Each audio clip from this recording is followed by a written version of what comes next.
ఆంధ్రప్రదేశ్ విభజన చట్టంలో పోలవరాన్ని గురించి పెట్టారు. ఎంత ఖర్చైనా సరే కట్టించి మనకి ఇవ్వవలసినటువంటి బాధ్యత చట్ట ప్రకారం కేంద్ర ప్రభుత్వాన్ని. అది 150 అడుగుల ఎత్తు, 2 వైపులా కెనాల్స్. దాని గురించి కూడా చెప్తున్నా ఒకటేసారి ప్రజలకు అర్థమైపోద్ది. 194 టీఎంసీలన్నిటిని స్టోర్ చేసుకోవచ్చు. ఆ డ్యామ్ స్పెషాలిటీ ఏందనుకుంటున్నావు? 194 టీఎంసీలన్నిటిని స్టోర్ చేసుకొని డెడ్ స్టోరేజ్ 1.5 టీఎంసీఏ. అంటే మిగిలింది మొత్తం ఎంత కావాలంటే అంత వాడుకోవచ్చు.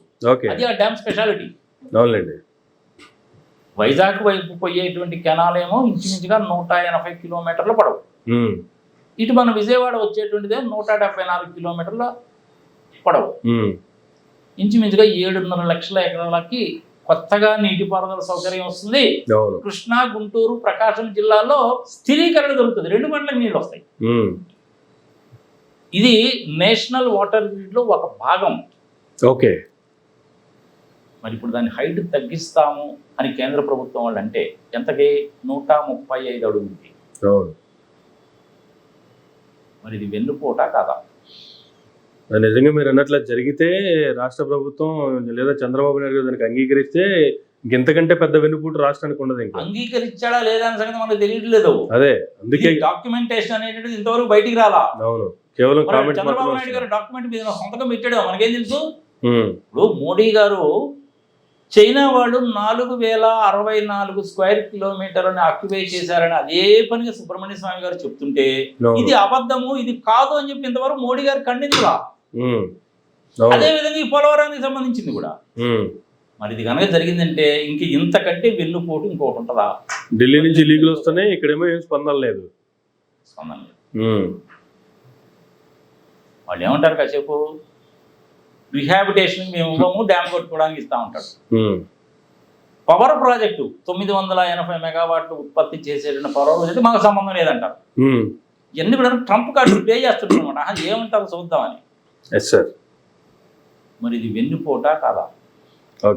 ప్రజల విజ్ఞతకు వదిలేద్దాం. ఇంకొక వెన్నుపోటు చెప్పేదా నీకు? ఇది అంతర్గతమైనటువంటి వెన్నుపోటు. టీడీపీ పార్టీలో అంతర్గత వెన్నుపోటు. ఇలా కూడా ఉంటుందా? నువ్వు చంద్రబాబు నాయుడు నేను తక్కువ అంచనా ఇవ్వక, ఆయన చాణక్యం అంతా కూడా డిఫరెంట్గా ఉంటుంది. ఆయన ప్రెసిడెంట్ అయిపోవాలి, ఆయన కొడుకులు చీఫ్ మినిస్టర్ చేయాలి, అదే ఆయన ఉద్దేశం. ఆయనకి వ్యతిరేకంగా ఎవడో మాట్లాడకూడదు. అందుకని అంతర్గత వెన్నుపోట్లు కూడా చాలా ఉన్నాయి.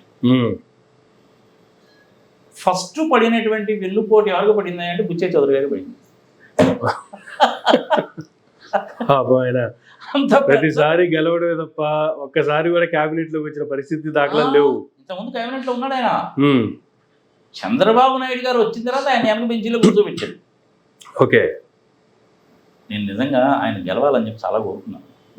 ఆయన పర్సనల్ గా కలిసినప్పుడు, ఏది లాస్ట్ ఇయర్ ఫిబ్రవరిలో ఆయన పర్సనల్ గా ఇంట్లో కలిసినప్పుడు కూడా చెప్పాను, మిమ్మల్ని ఏమో ఇంతకుముందు రాజమండ్రి అర్బన్లో ఉండేవాళ్ళండి, రూరల్లో వేశారు, అయినా కానీ మీరు గెలుస్తారు కూడాను, మెజారిటీ తగ్గుతుందేమో అని గెలుస్తారని చెప్పి నేను అనుకుంటున్నానండి. ఎంత వస్తుందండి మెజారిటీ అని అడిగాను. మీరు అన్నది కరెక్టేనండి నాగార్జున గారు, 25,000తో బయటపడతారండి అన్నాడు. మరి వెంకయ్య నాయుడు గారికి వెన్నుపోటు పొడిచేవారు లేదా? మనకి ఇంతకుముందు దేవినేని ఉమాన ఒక ఆయన వాడు గుర్తుందా నీకు? అదే పనిగా నాన్న గోల చేస్తుండేవాడు. నీటిపారుదల శాఖ మంత్రి. ఇప్పుడు ఆయన పరిస్థితి ఏంటంటే ఇటు పోయాడో కూడా తెలియదు. మరి ఆయన కూడా వెనుపుట్టేగా, అవునా? అలాగే కుటుంబరావు అనేటువంటి వ్యక్తి ఒక ఆయన ఉండేవాడు. ఆయన Andhra Pradesh economic and planning development chairman ఏదో ఉండేవాడు. ఆయన కూడా మనిషి పత్తాలేడు. మరి ఆయన కూడా వెళ్ళిపోటేగా.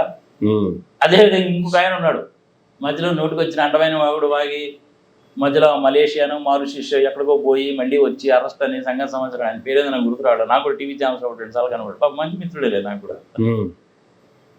ఆయన పేరేందో నాకు గుర్తు రావట్లేదు. అంటే బోషడికే, ఆయనకి నిక్నేమ్ బోషడికే. ఆయనకి ఏదో ఇచ్చారు కదా, కార్పొరేషన్ చైర్మన్ ఏదో ఇచ్చారు కదా, ఎందుకు నెట్లేదు కొట్టుకోవడానికి.